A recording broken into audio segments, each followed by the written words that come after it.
വിവാഹം കഴിഞ്ഞിട്ട് 5 മാസം ഗർഭിണിയായ ഭാര്യയെ കഴുത്തറുത്തു കൊന്നു. കവർച്ചയ്ക്കെത്തിയ സംഘം ആക്രമിച്ചതെന്ന ഭർത്താവിന്റെ നാടകം പൊളിച്ച പോലീസ്.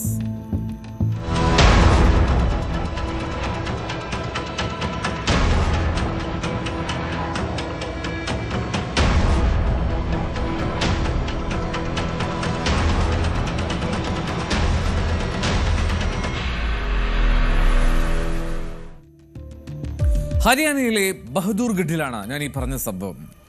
ബാങ്ക് ജീവനക്കാരിയായ മാഹക്കാണ് കൊല്ലപ്പെട്ട ആ സ്ത്രീ. കൊലയാളി അവളുടെ സ്വന്തം ഭർത്താവായിട്ടുള്ള അൻഷുൽ ധവാൻ.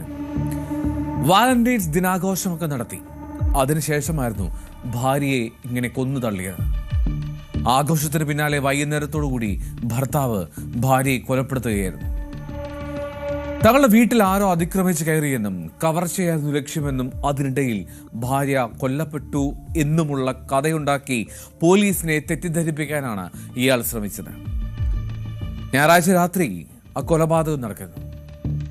ഏതൊക്കെയോ അജ്ഞാതർ ആക്രമിച്ചുവെന്നും അവർ ഭാര്യയുടെ കഴുത്തറുത്തുവെന്നും ഭർത്താവായിട്ടുള്ള അൻഷുൽ ധവാൻ രാത്രി 11 മണിയോട് കൂടിയാണ് പോലീസ് സ്റ്റേഷനിൽ വിളിച്ച് അറിയിക്കുന്നത്. ആദ്യം ഇതൊരു കവർച്ച കേസായി തന്നെയാണ് പോലീസും കരുതിയത്. പക്ഷേ വിശദമായിട്ടുള്ള അന്വേഷണത്തിൽ അൻഷുലിന്റെ പ്ലാൻ ആണ് എന്ന് പോലീസിന് ഏറെക്കുറെ ബോധ്യപ്പെട്ടു. ഗുരുഗ്രാമിൽ ചാർട്ടേഡ് അക്കൗണ്ടന്റ് ആണ് ഈ പറയുന്ന അൻഷുൽ. അന്വേഷണം ആരംഭിച്ചതോടെ അൻഷുലിന്റെ മൊഴിയിൽ ഒരുപാട് വൈരുദ്ധ്യങ്ങളുണ്ടെന്നും ഈ പോലീസ് ഉദ്യോഗസ്ഥർക്ക് മനസ്സിലായി. ചോദ്യങ്ങൾ ചോദിക്കുന്തോറും അൻഷുൽ തന്റെ കഥകൾ ഇങ്ങനെ മാറ്റിക്കൊണ്ടേയിരുന്നു. അക്രമികളെക്കുറിച്ച് വിശദീകരിക്കാൻ പോലും ഇയാൾക്ക് സാധിച്ചുമില്ല. ഇത് പോലീസിന് കൂടുതൽ സംശയമുണ്ടാക്കി. വീണ്ടും വീണ്ടും ചോദ്യം ചെയ്തതോടുകൂടി അൻഷുലിന് ഒരു തരത്തിലും പിടിച്ചു നിൽക്കാൻ കഴിയാത്ത സാഹചര്യമായി. ഭാര്യയെ കൊലപ്പെടുത്തിയത് താനാണെന്ന് ഏറ്റവും ഒടുവിൽ അയാൾ സമ്മതിക്കുകയായിരുന്നു. സംഭവം നടന്ന ഏതാണ്ട് 18 മണിക്കൂർ അതിനുള്ളിലാണ് പ്രതിയിലേക്ക് എത്താൻ പോലീസിന് സാധിച്ചത് എന്നുള്ളതാണ്. ഗുരുഗ്രാമിലെ ഒരു സ്വകാര്യ ബാങ്കിൽ ജോലി ചെയ്തിരുന്ന മാഹക്കിനെ ഈ അൻഷുലിന്, അതായത് ഭർത്താവിന്, സംശയമായിരുന്നു. ഇവർക്കിടയിൽ അതിന്റെ പേരിൽ നിരന്തരമായിട്ടുള്ള തർക്കങ്ങൾ ഉണ്ടാകാറുണ്ട് എന്ന് പോലീസ് പറയുന്നു. ഈ സംശയമാണ് ഒടുവിൽ കൊലപാതകത്തിൽ कलाशिച്ചത്. उसी ने सूचना दिलवाई थी सर, हमारे को डायरेक्ट नहीं, उसने लोगों से एक ड्रामा रचा था, उसका वो दोषी ना बने, उन्होंने एक ड्रामा रचा था और हमारे को सूचना दिलवाई थी लोगों से हेल्प लेके, तो हम मौके पे पहुंचे। क्या सूचना दिलवाई थी सर उसने? अभी मुझे और मेरी पत्नी को चोटें मारी हैं और गाड़ी छीन ली है और मेरी पत्नी भी नहीं। फिर आपके द्वारा क्या कार्रवाई की गई सर उसमें? हम तुरंत मौके पे गए थे, तो लड़की की डेड बॉडी मिल गई थी। हमने टोटल उसने रात को एफएसएल टीम बुला ली थी, बहुत सारी चीजें। उसने ये बताया कि भाई उसकी जो पत्नी थी, मैं जिसकी शादी हुई थी, वो गुड़गांव में ही रहते थे। वो अपने साथी कर्मचारियों से बात करती थी और उसको वो बातें पसंद नहीं थी. കൊലപാതക സമയത്ത് വിരലടയാളങ്ങൾ അവശേഷിപ്പിക്കാതിരിക്കാനായി അൻഷുൽ ഗ്ലൗസ് ധരിച്ചിരുന്നു. ആദ്യം മാഹക്കിനെ ശ്വാസം മുട്ടിച്ച് കൊലപ്പെടുത്തുകയും പിന്നീട് കത്തി ഉപയോഗിച്ച് അവരുടെ കഴുത്തറക്കുകയുമാണ് മാഹക്ക് ചെയ്തത്, അൻഷുൽ ചെയ്തത്. 2 മാസം ഗർഭിണിയായിരുന്നു ആ സ്ത്രീ ആ മരണസമയത്ത് എന്നതുകൂടി ഓർക്കണം.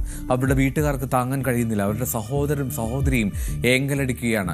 തൻ്റെ സഹോദരിക്ക് ഉണ്ടായ ഒരു ദുഃഖത്തിൽ, ഈ സങ്കടകരമായിട്ടുള്ള അവസ്ഥയിൽ അവർ പ്രതീക്ഷിച്ചിരുന്നില്ല ഒരിക്കലും അവരുടെ സഹോദരൻ അല്ലെങ്കിൽ വീട്ടിലേക്ക് എത്തിയ അദ്ദേഹം ഇങ്ങനെ കൊടും ക്രൂരത ചെയ്യുമെന്ന്.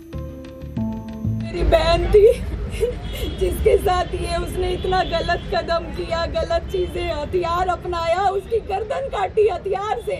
पता नहीं वो हथियार लाया कहाँ से था, उसकी कितने टाइम की प्लानिंग थी कि हाँ भाई हथियार मेरे हाथ में आया और उसने ग्लव्स पहने हाथों में और उसका कत्ल करा।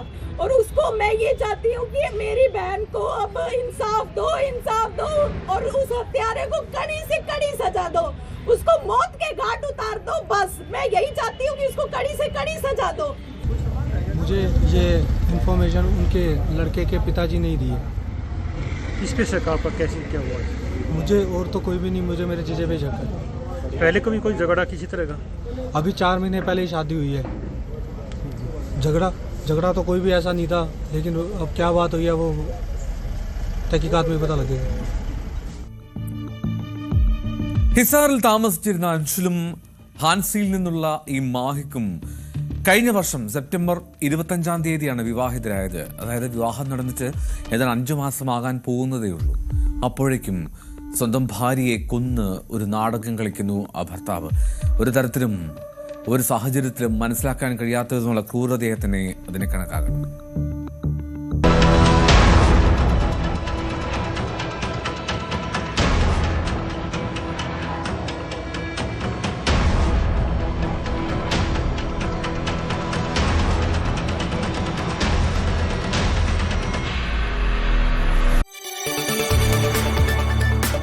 കൂടുതൽ വാർത്തകൾക്ക് news 18 Keralam YouTube channel subscribe ചെയ്യുക.